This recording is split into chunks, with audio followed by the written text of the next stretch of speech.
Inanunsyo ni United States Secretary of State Marco Rubio ang pagpapataw ng sanctions laban sa 4 na judges ng International Criminal Court o ICC at kabilang rito ang isa sa judges na may hawak sa kasong Crimes Against Humanity laban kay dating Pangulong Rodrigo Duterte, partikular na si Rain Adelaide Sophie Alapini Gansu.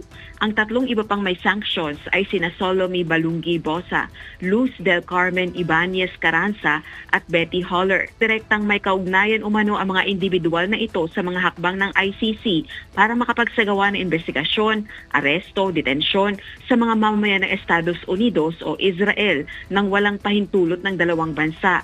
Kapwa hindi kasapi sa Rome Statute ang Israel at Estados Unidos.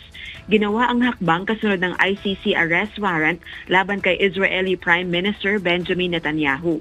Dagdag pa ni U.S. Secretary of State Rubio, politicized o namumulitika umano ang ICC.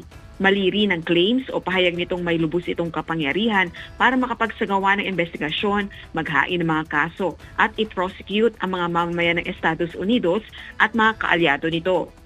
Pag-abuso umano ito sa kapangyarihan at panghihimasok sa sovereignty at national security ng Amerika.